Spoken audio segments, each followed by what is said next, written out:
Hello everyone, welcome back to my channel. तो आज हम स्टार्ट करेंगे एक्सरसाइज 5.3 का क्वेश्चन नंबर 18।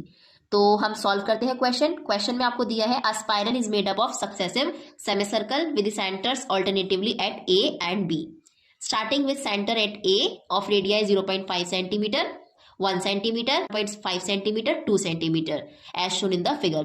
तो इस क्वेश्चन में आपको दिया है एक स्पाइरल जो सक्सेसिव सेमी सर्कल से मिलकर बना हुआ है और उसमें सेंटर जो है आपका ऑल्टरनेटिवली चेंज हो रहा है। यहाँ पे सेंटर चेंज हो रहा है, ठीक है। यहाँ पे आपको और भी दिया है कि सेंटर जो है स्टार्ट कहाँ से हो रहा है, ए से।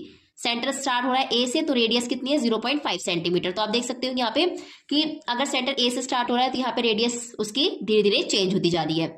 देन आपको फाइंड क्या करना है, यहाँ पर आप देख सकते हो यहाँ पे लिखा है what is the total length of such spiral made up of 13 consecutive semi circle. आपसे यहाँ पे पूछा गया है कि स्पाइरल की लेंथ कितनी होगी अगर उसमें 13 सेमी सर्कल्स बने हुए हैं कॉन्सिक्यूटिव, ठीक है। तो आपको ये फाइंड करना है। तो यहाँ पे क्वेश्चन में हमें हिंट भी दिया है एक। तो यहाँ पे हिंट है आपका length of successive semicircles is L1, L2, L3, L4 and so on with the centre A B respectively. तो यहाँ पे आपको हिंट में दिया है कि सेमी सर्कल की जो लेंथ है वो L1 है, L2 है, L3, L4, मतलब जितने यहाँ पे आपके सेमी सर्कल्स बनेंगे उसके अकॉर्डिंग यहाँ पे लेंथ है और उसके अकॉर्डिंग यहाँ पे सेंटर्स है। अगर यहाँ पे L1 लेंथ ले रहे हैं तो वहां पे हम सेंटर क्या लेंगे, ए। ये क्वेश्चन में आपको दिया है। तो इस क्वेश्चन को हम सॉल्व करना स्टार्ट करते हैं। तो कैसे करेंगे, आपको यहाँ पे बताया गया है कि 13 कॉन्सिक्यूटिव सेमी सर्कल्स बने हैं, मतलब नंबर ऑफ सेमी सर्कल कितने हैं 13। तो यहाँ पे आपको n की वैल्यू कितनी दी है 13। सबसे पहले तो आपको ये पता चल गया यहाँ से। अब आपको फाइंड क्या करना है, टोटल लेंथ ऑफ स्पाइरल। इसका मतलब है आपको Sn की वैल्यू फाइंड करनी है, ठीक है। तो ये हमें यहाँ पे फाइंड करना है क्वेश्चन में। अब हम यहाँ पे पहले एपी फॉर्मेशन करेंगे, देन हम यहाँ पे सम फाइंड करेंगे। तो आपको पता है कि यहाँ पे 0.5, 1.0 ये स्पाइरल की रेडियस दी है। हमें इस क्वेश्चन में क्या निकालना है, सेमी सर्कल की लेंथ। तो आपको पता है कि टोटल सर्कल की जो लेंथ होती है वो 2πr होती है, तो सेमी सर्कल की कितनी होगी πr। तो हम यहाँ पे लिख देते हैं length of semicircle is equal to πr। तो हमारे ये हमारा फॉर्मूला होता है सेमी सर्कल की लेंथ को फाइंड करने का, ठीक है। तो अब हम क्या करेंगे, सबसे पहले हम L1 की वैल्यू फाइंड करेंगे, देन L2 की वैल्यू, देन L3 की वैल्यू। तो सबसे पहले हम स्पाइरल की लेंथ फाइंड करते हैं L1 केस में। तो L1 क्या है, length of semicircle with radius 0.5। तो हम यहाँ पे लेंथ फाइंड करनी है। तो लेंथ का फॉर्मूला क्या होगा, πr, और यहाँ पे r कितना दिया है, यहाँ पे r कितना दिया है 0.5। तो हमें यहाँ पे r की जगह पे क्या रखना है 0.5 सेंटीमीटर।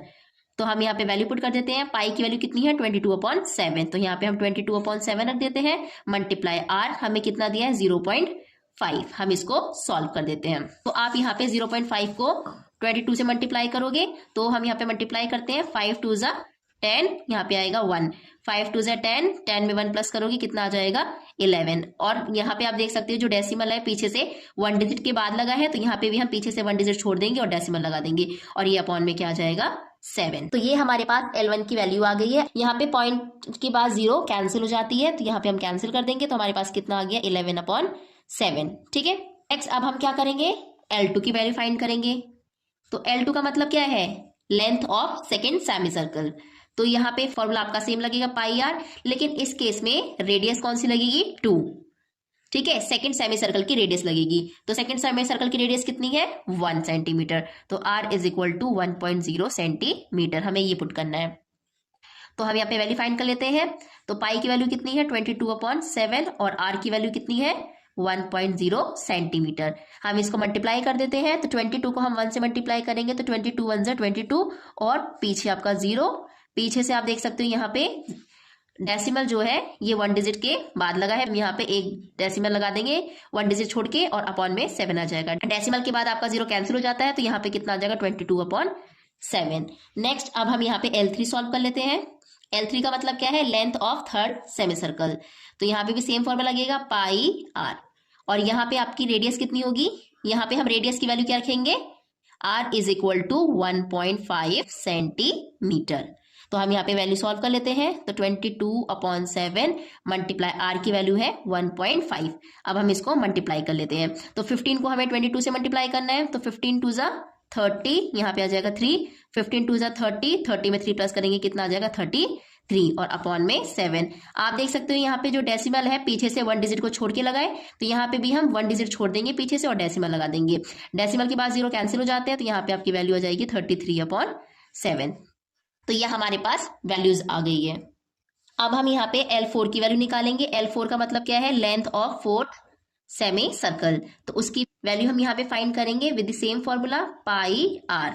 लेकिन यहाँ पे हम r की वैल्यू क्या रखेंगे, r is equal to 2.0 centimetre. हम ये वैल्यू पुट करेंगे तो पाई की वैल्यू कितनी है 22/7 और r4 की वैल्यू कितनी आएगी 2.0 सेंटीमीटर। हम इसको मल्टीप्लाई करेंगे तो 22 को जब हम 2 से मल्टीप्लाई करते हैं तो कितना आंसर आता है 44 और पॉइंट लगा के हम 0 लगा देंगे अपॉन में 7। पॉइंट के बाद 0 कैंसिल हो जाते हैं तो हमारा आंसर आ गया है 44/7। तो हमारे पास L1, L2, L3 और L4 की वैल्यू आ गई है। तो हम इसको लिख लेते हैं। तो L1 की वैल्यू हमारे पास आई है 11/7, L2 की वैल्यू आई है 22/7, L3 की वैल्यू आई है 33/7, L4 की वैल्यू आई है 44/7। ऐसे ही हम L5, L6 आगे की वैल्यू भी निकाल सकते हैं। तो हम इसको सो ऑन लिख देते हैं। हम यहाँ पे आगे और निकाल सकते हैं। तो हम यहाँ पे पहले डिफाइन करेंगे, चेक करेंगे कि ये एक एपी है या फिर नहीं है। तो second term minus first term करेंगे हम। आप देख सकते हो दोनों का डिनोमिनेटर इक्वल है, तो इसको हम 1 टाइम लिख देंगे और ऊपर की टर्म्स को माइनस कर देंगे। तो 22 माइनस 11, तो आंसर आ जाएगा 11/7। आप यहाँ पे भी माइनस करके देख सकते हो। 33 माइनस 22 करोगे आप तो आंसर कितना आ जाएगा, वहां पे भी 11/7 आएगा। सभी टर्म के बीच का जो डिफरेंस है वो हमारा इक्वल आ रहा है, इसीलिए ये एक एपी होगी। तो हम यहाँ लिख सकते हैं कि ये क्या है, एक एपी है। ठीक है, तो हमारे पास डी की वैल्यू आ गई है 11/7। यहां से हम A1 की वैल्यू फाइंड कर सकते हैं। A1 की वैल्यू कितनी है 11/7। ये हमारे पास A1 की वैल्यू है और हमें फाइंड क्या करना है, SN फाइंड करना है। और यहाँ पे N की वैल्यू कितनी होगी 13, क्योंकि हमें यहाँ पे बताया गया है कि 13 सेमी सर्कल्स फॉर्म हो रहे हैं यहाँ पे।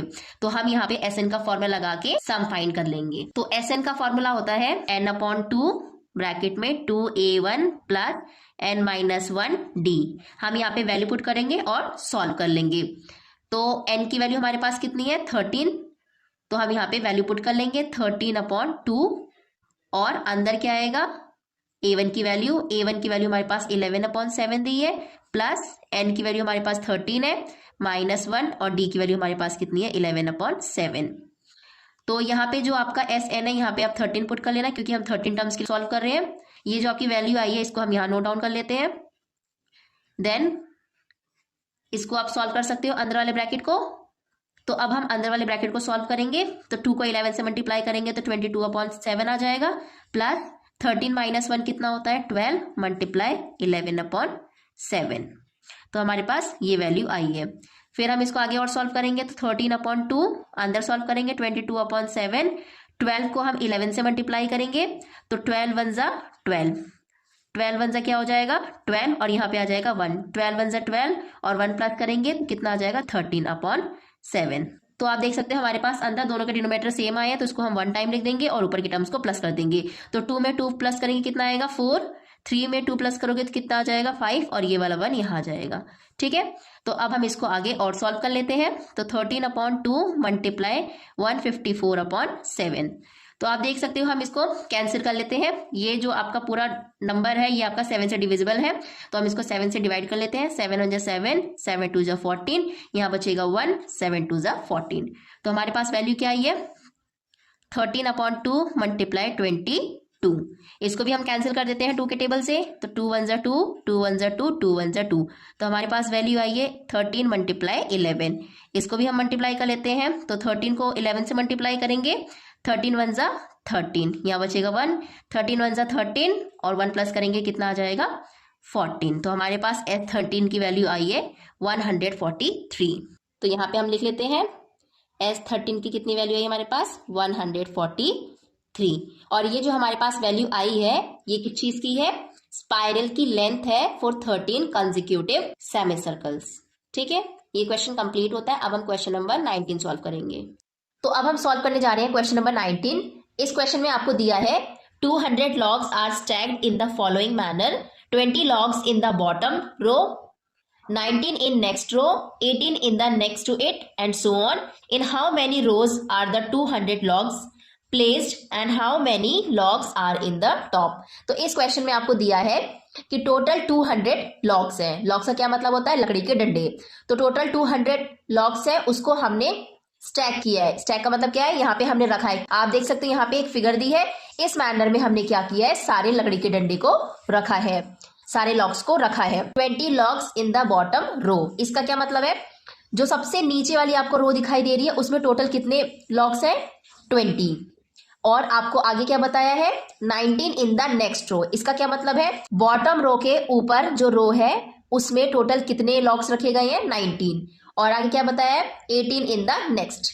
इसका क्या मतलब है? जो थर्ड रो है उसमें टोटल कितने लॉग्स है? 18। तो इस मैनर में आपके लॉग्स रखे गए हैं, तो आप इसको देख सकते हो।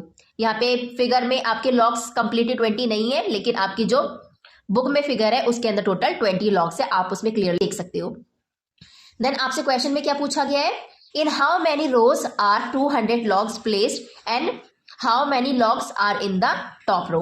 इसमें आपसे पूछा गया है कि 200 लॉग्स जो है वो कितनी रो में प्लेस की गई है, रखी गई है, और how many logs are in the top row. और आपसे एक और क्वेश्चन यहाँ पे पूछा गया है कि टॉप रो में टोटल कितनी लॉग्स रखी गई हैं। ठीक है, तो ये आपका क्वेश्चन है पूरा। अब हम इसको सॉल्व करते हैं। तो क्वेश्चन को सॉल्व करने के लिए हम इंपॉर्टेंट इन्फॉर्मेशन को लिख लेंगे जो क्वेश्चन में दी हुई है। तो आप देख सकते हो यहाँ पे टोटल कितनी लॉग्स है? 200। तो 200 लॉग्स है टोटल। तो इसका मतलब ये आपको क्या दिया है? SN। कितना है? 200। टोटल 200 लॉग्स है, उसको हमें कितनी रो में रखना है, हमें ये फाइंड करना है।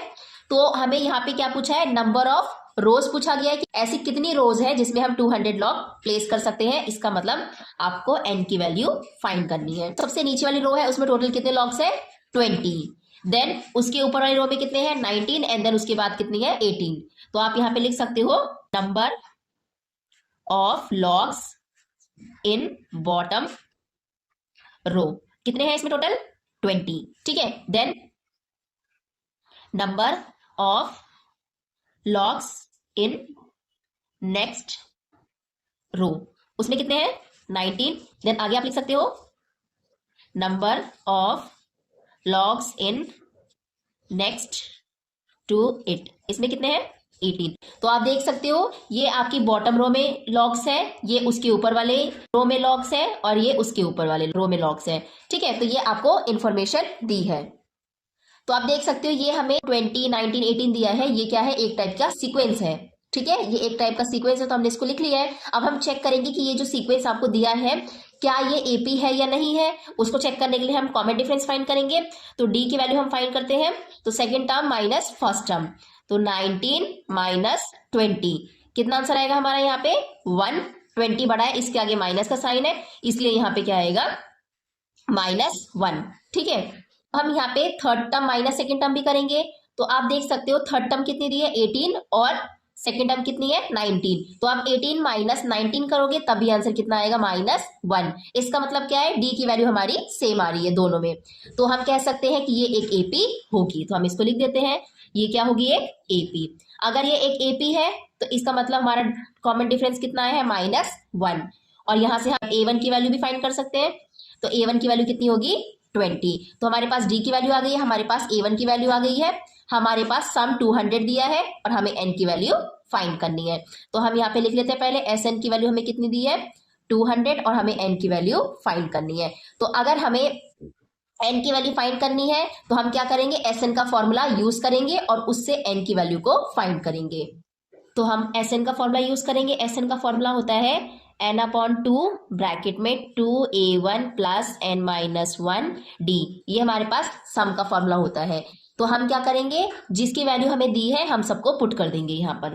तो SN की वैल्यू कितनी है? 200। तो इसकी जगह पे हम लिख देते हैं 200 इज इक्वल टू N की वैल्यू तो हमें फाइंड करनी है, तो इसको हम एज इट इज लिख देते हैं। और A1 की वैल्यू हमारे पास कितनी है? 20, प्लस N की वैल्यू हमें नहीं दी है तो इसको हम एज इट इज लिख देते हैं। और D की वैल्यू हमारे पास कितनी है? -1। इसकी जगह पे हमने लिख दिया -1। अब हम इसको सॉल्व करेंगे। आप देख सकते हो कि जो ये 2 है ये नीचे डिवाइड हो रहा है, इधर जाके क्या हो जाएगा? मल्टीप्लाई। तो यहाँ पे हो जाएगा 200 multiply 2 is equal to N। Then हम ब्रैकेट के अंदर के टर्म्स को सॉल्व कर लेंगे। आप 2 को 20 से मल्टीप्लाई करोगे तो आंसर कितना आएगा? 40 प्लस। अब यहाँ पे हम क्या करेंगे?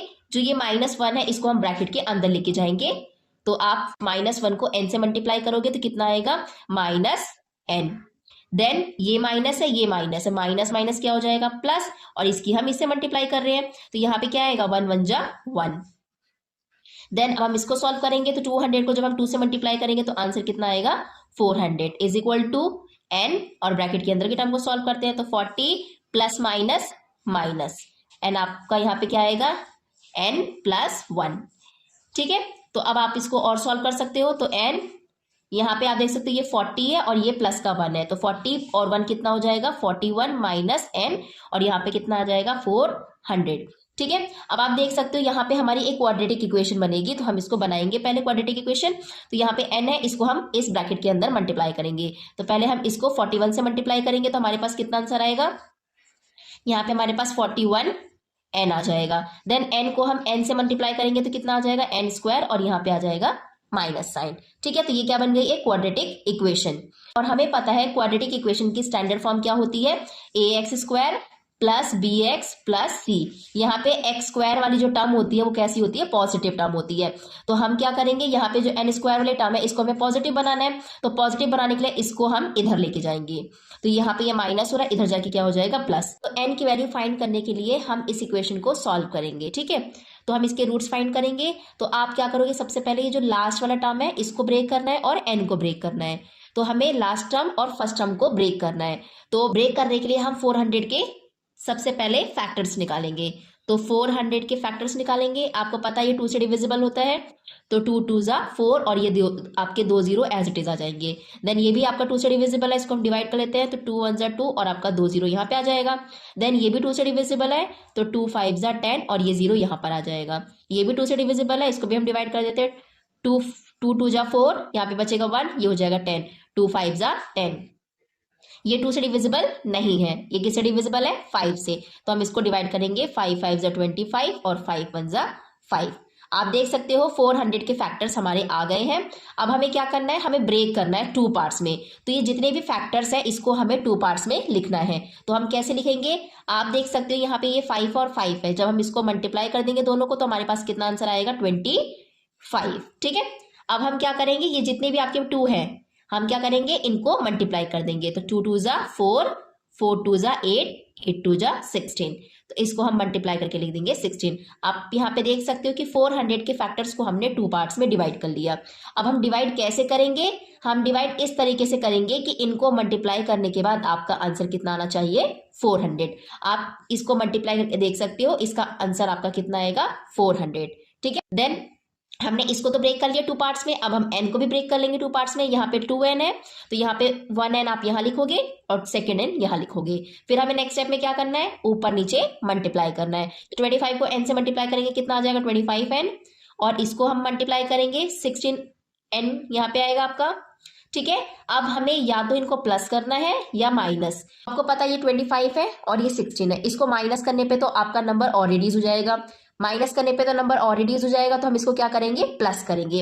अब यहाँ पे प्लस हमें ओवरऑल क्या करना है प्लस, और अगर आप इसको प्लस करोगे तो प्लस करके कितना आना चाहिए 41, तभी ये पॉसिबल है, अदरवाइज नहीं पॉसिबल है। तो आप इसको प्लस करके देख सकते हो, इसका आंसर कितना आएगा 41।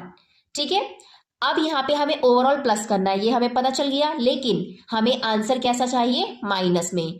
तो हम प्लस किस केस में कर सकते हैं, आपको पता है जब हम प्लस की मल्टीप्लाई प्लस से करते हैं तो आंसर किस में आता है प्लस से, या तो 2 नंबर प्लस में हो तब आपका आंसर प्लस आएगा। ठीक है, या फिर आप माइनस मल्टीप्लाई माइनस करो तो माइनस माइनस क्या होता है प्लस। तो इस केस में भी क्या होता है ओवरऑल प्लस, तो हमें इस केस में क्या करना है ओवरऑल प्लस करना है। ओवरऑल प्लस करने के लिए हम या तो ये वाला तरीका यूज करेंगे या फिर ये वाला। ठीक है, आपको पता है कि हमें यहाँ पे ओवरऑल आंसर कैसा चाहिए माइनस में, तो हम क्या करेंगे दोनों नंबर को क्या करेंगे माइनस, तो ये भी माइनस हो जाएगा और ये भी माइनस, क्योंकि माइनस और माइनस हो जाता है प्लस, और प्लस करके आंसर कितना आ रहा है 41। आप इनको प्लस करके देख सकते हो, आंसर कितना आएगा 41n। ठीक है, तो 41n की जगह पर हम क्या लिख सकते हैं 25n माइनस 16n। तो यहाँ पे n स्क्वायर आ गया। ठीक है, इस पूरे की जगह पर हमें क्या लिखना है -25n माइनस 16n। ठीक है, तो यहाँ पे आ जाएगा -25n माइनस 16n। ठीक है, और यहाँ पे कितना आ जाएगा +400 इज इक्वल टू 0। ठीक है, अब हम क्या करेंगे, फर्स्ट टर्म और सेकेंड टर्म जो है उसमें से कॉमन निकालेंगे और थर्ड टर्म और फोर्थ टर्म में से कॉमन निकालेंगे। तो आप देख सकते हो इसमें सेम सेम क्या आ रहा है, n। तो हम क्या करेंगे, इसको बाहर निकाल लेंगे और यहाँ पे क्या बचेगा, एक n बाहर आ गया है तो यहाँ पे 1n बचेगा, माइनस यहाँ कितना बचेगा 25। देन अब आपको यहाँ पे एक चीज ध्यान रखना है, जो इस ब्रैकेट में आया है बिल्कुल सेम इस ब्रैकेट में भी आना चाहिए। तो आप देख सकते हो यहाँ पे n की वैल्यू पॉजिटिव है तो यहाँ पे भी n की वैल्यू पॉजिटिव होनी चाहिए, लेकिन आप देख सकते हो अभी यहाँ पर ये नेगेटिव है। तो हम क्या करेंगे, जो ये माइनस है इसमें से निकाल देंगे। ठीक है, तो अब जब हम इस माइनस को निकाल देंगे बाहर तो ये पॉजिटिव बन जाएगा, लेकिन ये क्या बन जाएगा, नेगेटिव। ठीक है, आप यहाँ पे देख सकते हो कि यहाँ पे सिंगल एन है, इसके साथ कोई और नंबर नहीं है, इसका मतलब ये 16 हटाना पड़ेगा यहाँ से हमें। तो 16 को हम यहाँ से हटाएंगे। तो 16 को हटाने का मतलब क्या है, 16 को इसमें से हम कॉमन निकाल देंगे तो यहाँ पे आ जाएगा 16। यहाँ से जब हमने 16 को हटा दिया तो यहाँ पे क्या बचा है, n। तो यहाँ पे हम n लिख देंगे। अब आपको पता है हमने माइनस निकाल दिया बाहर तो ये प्लस हो गया और ये क्या हो जाएगा, माइनस। अब हमने दोनों में से 16 बाहर निकाला है तो इसका क्या मतलब है, दोनों को हमने 16 से डिवाइड किया है। तो इसको हमने 16 से डिवाइड किया तो n बचा, इसको 16 से डिवाइड करोगे तो आंसर कितना आ जाएगा, 25। आप देख सकते हो 16 2 = 32, यहाँ बचेगा 8 यहाँ पे आ जाएगा, ये बन जाएगा 80। तो 16 5 = 80, तो यहाँ पे आ गया आपका। तो हमारे पास ये वैल्यू आ गई। अब हम क्या करेंगे, इस पूरी टर्म में से हम क्या करेंगे, जो चीज कॉमन आ रही है उसको हम बाहर निकाल देंगे। तो आप देख सकते हो दोनों में कॉमन क्या आ रहा है, n-25 दोनों में आ रहा है, तो इसको हम बाहर निकाल देंगे। n-25 हमने बाहर ले लिया। अब यहाँ पे क्या बचेगा, जब हम ये निकाल देंगे तो यहाँ बचेगा n और यहाँ क्या बचेगा, -16, और ये किसके इक्वल आ जाएगा, 0 के इक्वल। ठीक है, अब नेक्स्ट स्टेप में हम क्या करेंगे, दोनों ब्रैकेट को हम 1 by 1 0 के इक्वल पुट करेंगे। तो सबसे पहले हम यहाँ पे क्या करेंगे, n-25 को 0 के इक्वल पुट करेंगे। ठीक है, और यहाँ पे हम क्या करेंगे, n-16 को 0 के इक्वल पुट करेंगे। ठीक है, तो आप देख सकते हो यहाँ पे हमें n की वैल्यू फाइंड करनी है, तो ये -25 जो है उसको हम 0 के इधर लेके जाएंगे तो ये कैसा हो जाएगा, प्लस। तो यहाँ पे n = क्या हो जाएगा, +25। तो हमारे पास n की वैल्यू कितनी आई है, +25। यहाँ पे भी हम देख सकते हैं, अगर हमें यहाँ पे n की वैल्यू फाइंड करनी है तो हम क्या करेंगे, इस 16 को 0 के इधर लेके जाएंगे तो यहाँ पे ये माइनस है, उधर जाके क्या हो जाएगा, प्लस। तो यहाँ पे n = कितना हो जाएगा, 16। तो आप देख सकते हो यहाँ पे हमारे पास n की 2 वैल्यू है और दोनों ही वैल्यू हमारी यहाँ पे पॉसिबल है। क्यों, क्योंकि दोनों ही वैल्यू पॉजिटिव है और ये फ्रैक्शन में नहीं है, मतलब दोनों ही वैल्यू क्या है, पॉसिबल हो सकती है n की। ठीक है, तो हमारे पास n की 2 वैल्यूज आई थी, n = 25 एंड n = 16। दोनों ही वैल्यू पॉसिबल है क्योंकि दोनों ही हमारी पॉजिटिव है और आपकी फ्रैक्शनल वैल्यू नहीं है। ठीक है, तो अब हम क्या करेंगे, दोनों वैल्यू के लिए हम an की वैल्यू फाइंड करेंगे। ठीक है, तो हम सबसे पहले n = 25 के लिए an की वैल्यू निकालेंगे। तो आपको पता है an का फॉर्मूला क्या होता है, an का फॉर्मूला होता है an = a1 + n-1 d। ये हमारे पास a1 का फॉर्मूला होता है। हम क्या करेंगे, इसमें वैल्यू पुट करेंगे। तो हमारे पास a1 की वैल्यू कितनी थी, 20 प्लस, और हमारे पास n की वैल्यू कितनी आई है, 25 -1, और d की वैल्यू कितनी आई थी हमारे पास, -1। ये हमारे पास d की वैल्यू आई थी। इसको सॉल्व करेंगे तो यहाँ पे क्या आएगा, 20 प्लस 25 -1 कितना होता है, 24 मल्टीप्लाई -1। इसको हम सॉल्व करेंगे तो यहाँ पे आ जाएगा 20, ये प्लस का है, ये माइनस का, प्लस माइनस माइनस, 24 को 1 से मल्टीप्लाई करेंगे कितना आ जाएगा, 24। देन इसको हम माइनस करेंगे तो 20 - 24 तो पॉसिबल नहीं है, तो 24 - 20 कितना होगा, 4। आपको पता है 24 बड़ा है, यहाँ पे माइनस का साइन है, इसलिए आंसर भी किसमें आएगा, माइनस में। तो हमारे पास n की जगह पे हम क्या रखेंगे, 25। इसका मतलब है a25 की वैल्यू कितनी आई है, -4।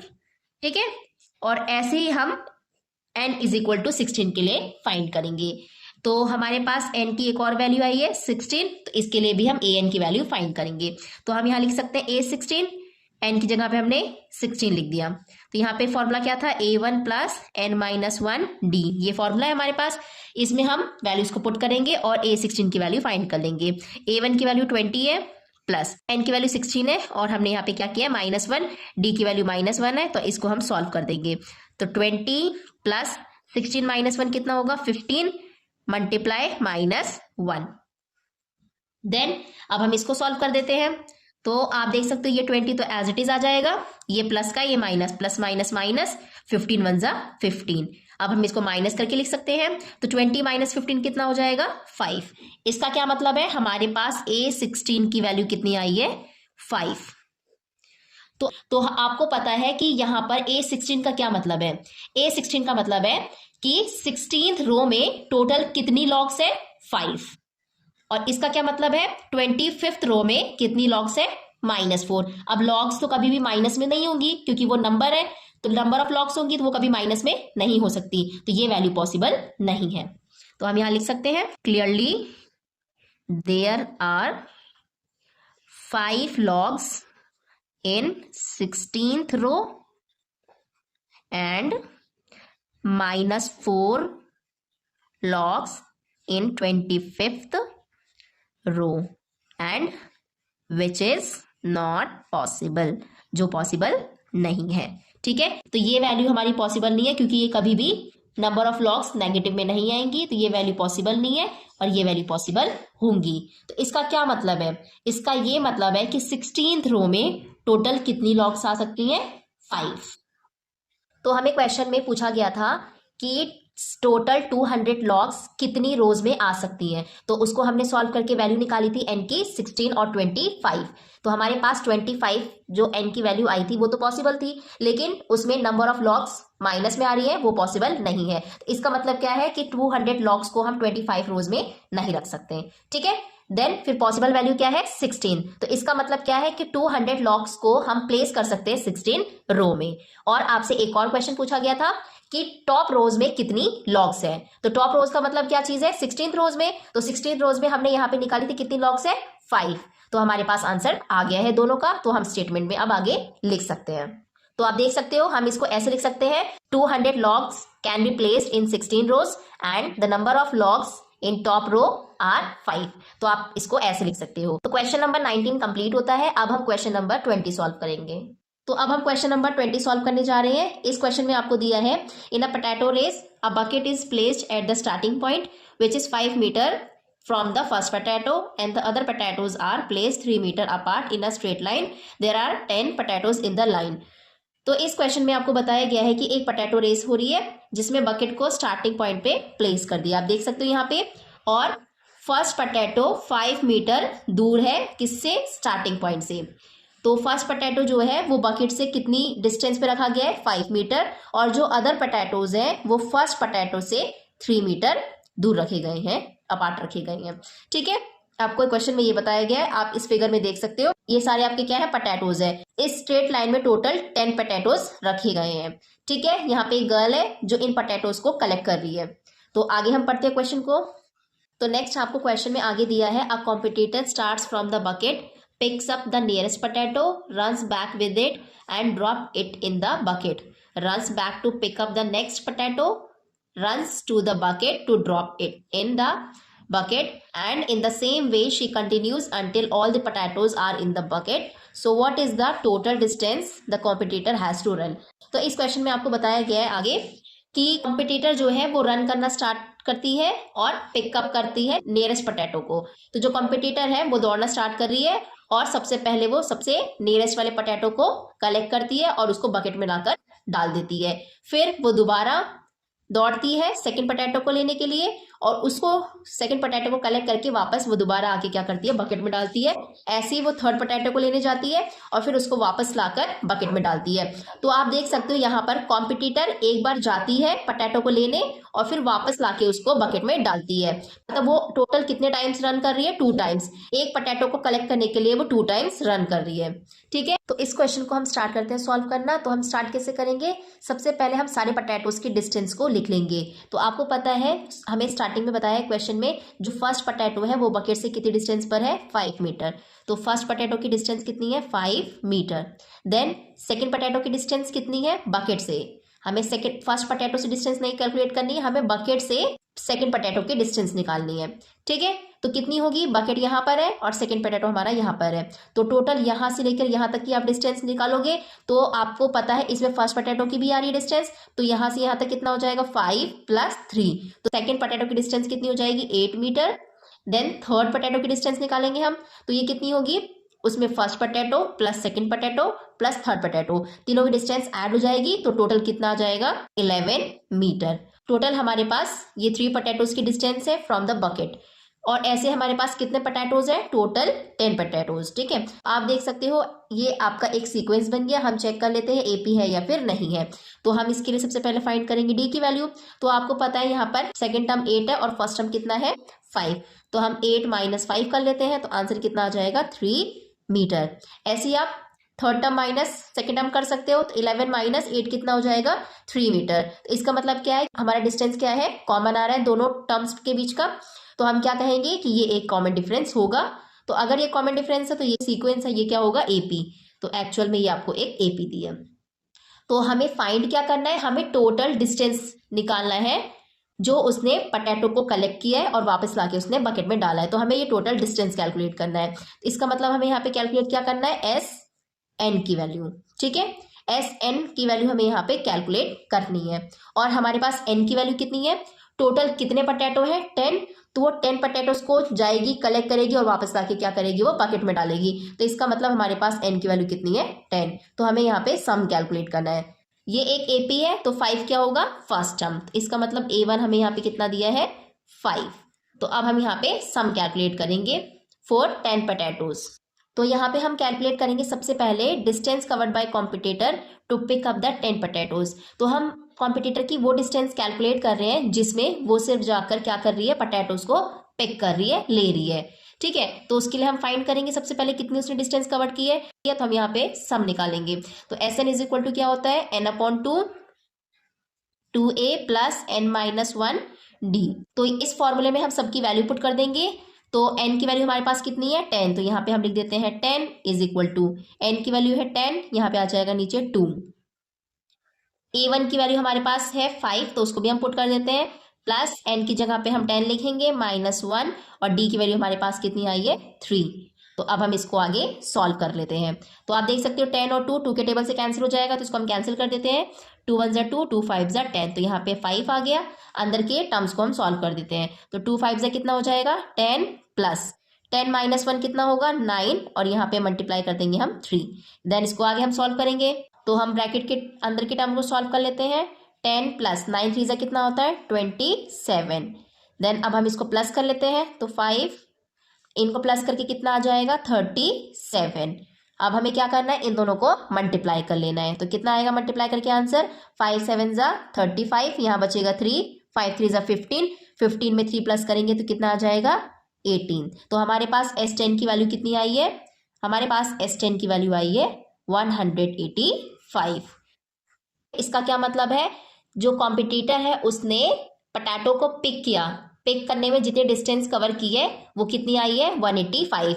लेकिन हमें डिस्टेंस तो टोटल निकालनी है जिसमें वो पोटैटो को पिक करती है और वापस लाके बकेट में डालती है। तो इसका मतलब क्या है कि वो एक पोटैटो को पिक करने के लिए कितनी बार वो रन कर रही है 2 टाइम्स, एक बार जा रही है और एक बार वापस लाकर बकेट में डाल रही है। इसका मतलब उसने टोटल 2 टाइम डिस्टेंस कवर की है 1 पोटैटो को कलेक्ट करने में।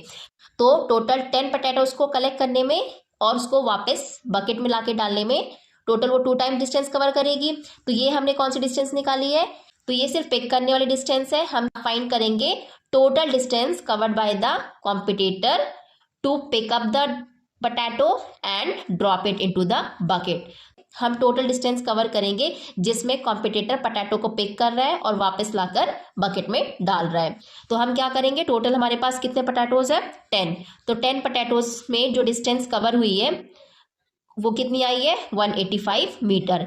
लेकिन ये कौन सी डिस्टेंस है जिसमें कॉम्पिटिटर ने पोटैटोज को पिक किया है। अब रिटर्न लाके डालेगी, इसका मतलब क्या है वो 2 टाइम्स रन कर रही है। तो हम यहाँ पे फाइंड करते हैं वो डिस्टेंस। तो हम यहाँ पे लिख सकते हैं total distance covered by the competitor to picks up and drop the potatoes into the bucket क्या होंगे 2 × distance covered by competitor to pick up the potatoes. तो यहाँ पे क्या होगा, तो अगर हमें यहाँ पे टोटल डिस्टेंस कॉम्पिटिटर की निकालनी है जिसमें उसने पोटैटो को पिक किया और वापस लाके बकेट में डाली, तो इसमें हम क्या करेंगे 2 times the distance covered by competitor to pick up the potatoes. तो उसको हम क्या कर देंगे 2 से मल्टीप्लाई कर देंगे।